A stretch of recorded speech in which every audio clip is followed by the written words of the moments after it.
Many people say a dog is man's best friend, but few consider a parrot just as loyal and devoted. My Sherlock helped me realize that. Here's how it all began. "Mom, I want a parrot," I said one day. "Sweetheart, and who's going to clean the cage? Watch over him." Mom tried to talk me out of it. "I'll clean it and make sure he's fed," I insisted. "Do we really need this trouble?" Dad grumbled. Since childhood, I have been obsessed with films about pirates and their parrots. You could say I grew up on them. I begged my parents to give me a tropical bird, but they always rejected the idea, giving me toys instead. Nothing has changed in adolescence. On the contrary, my dream has only grown stronger. I wanted a parrot so badly that I saved every last penny of my pocket money, even skipped school lunches, all for a good cause.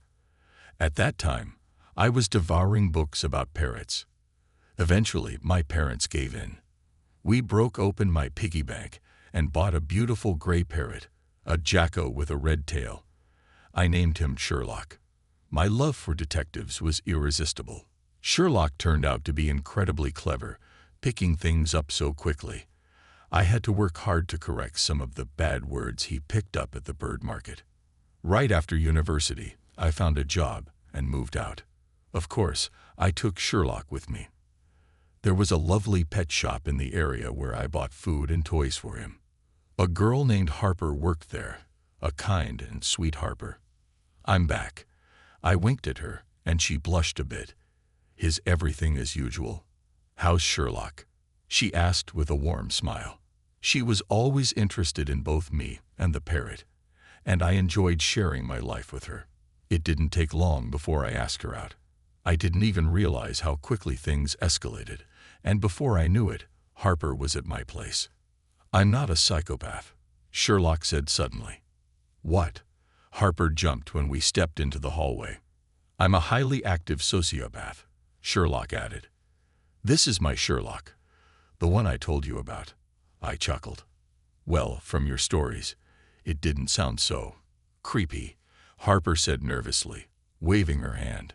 "Sherlock, what are you doing?" I called out. "Elementary, Watson. I'm sitting in a cage," Sherlock replied. At first, Harper was terrified of Sherlock. She wouldn't even get close to the cage. But eventually, as with anything, she got used to him. Before long, she had fallen for my clever pet. As a form of duty, she started learning some of the phrases he had taught himself and let him perch on her shoulder. When I started staying late at work and practically stopped spending time with Sherlock, Harper really came through for me. "Jack, look at Sherlock," she'd say, nodding at the parrot. "The talker bird is smart and quick-witted," Sherlock chimed in, always ready with a line. I just sighed, a bit skeptical. Lately, Harper had been teaching the bird some odd phrases, even though I'd repeatedly asked her to stick to words from detective books and TV shows. After all, he was Sherlock, but with work keeping me busy until late into the evening, I couldn't really control the situation. I was saving up for a gold wedding ring after all. Finally, I reached my goal, bought the diamond ring, and planned a romantic dinner. "Harper, will you marry me?" I asked, dropping to one knee and presenting the box. "Yes, yes, of course," she exclaimed, her face lighting up. "Advice and love," shouted Sherlock from his cage. Everything seemed to be moving smoothly, or so I thought. I was still working late, now saving up for the wedding, or as Harper called it, the dreams. One evening, when I came home late again, I checked in on Sherlock. Harper was in the bathroom at the time. "Sherlock, how are you?" I asked, gently stroking his head. "David," Sherlock suddenly shouted. "Wait, what? Who's David?" I froze, staring at the bird in confusion. "Sherlock, what is this?" I asked again, my voice tinged with disbelief. Just then, Harper came out of the bathroom. "I watched this series, and the main character was named David. I guess that's what Sherlock picked up," she explained. "You're teaching him now," I said, half joking. The next day, I noticed something odd. Harper had moved Sherlock's cage to the kitchen, away from our room. When I asked her about it, she casually shrugged it off, saying she'd cleaned the cage and forgotten to move it back. I didn't think much of it at first, but something about it felt off. It wasn't until later that I noticed the door to Sherlock's cage was locked, and there was a rag stuffed under the small gap between the door and the floor. Something wasn't right, but I tried to push the feeling aside. "Harper, what's going on here?" I asked, pulling the rag from the bottom of the cage. "Sherlock's been screaming all day. I'm at my wit's end," she sighed. "How many times have I told you? The door should be open, not covered up." "That's enough," I scolded her. One evening, I came home to find Harper wasn't there. She's probably still at work, or maybe out shopping. I didn't think much of it. I washed my hands, put the kettle on, and went over to say hi to Sherlock. It was just him at home, all alone. "How you doing, buddy?" I said, gently petting him. "Do you miss me?" I asked. Come on, hurry up," Sherlock suddenly shouted. I froze. My eyes went wide. "What, Sherlock?" I whispered to myself, still in disbelief. He had never said anything like that before. Where on earth did he pick that up? He kept repeating David. "Who taught you that?" I shook the cage a little, hoping to get him to stop. Harper, just a minute more. Harper." Sherlock chirped again. I stood there, completely bewildered. My mind was racing, and I realized there were just too many questions piling up, none of which had answers. The only person who had been around Sherlock that much was Harper. Could it be?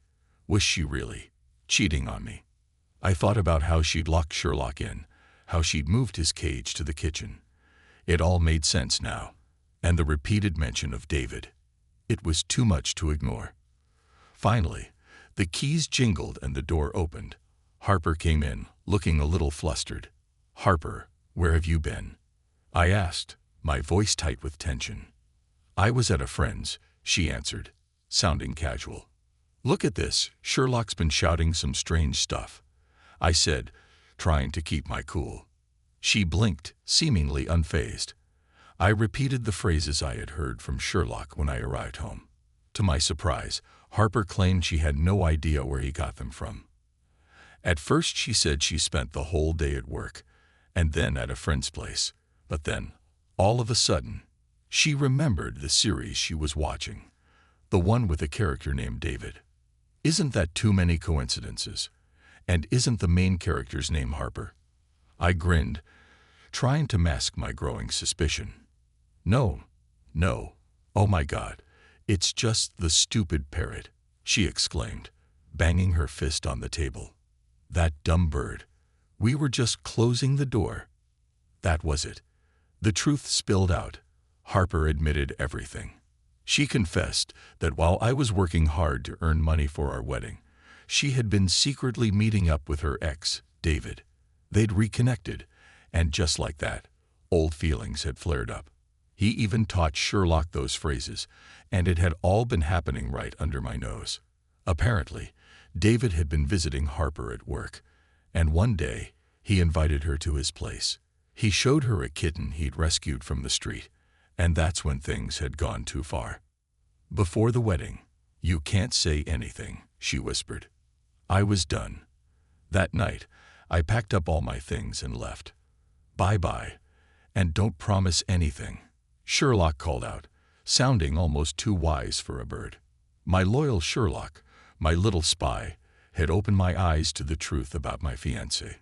It's funny how easy it is to take a walk down memory lane with your ex while your current partner is working hard to build your future. Well, that would be a lesson for her. In the end, everything hidden will always come to light. And as for me, I fell in love with my parrot all over again. To show my gratitude, I bought him a new, bigger cage, a symbol of our unbreakable bond.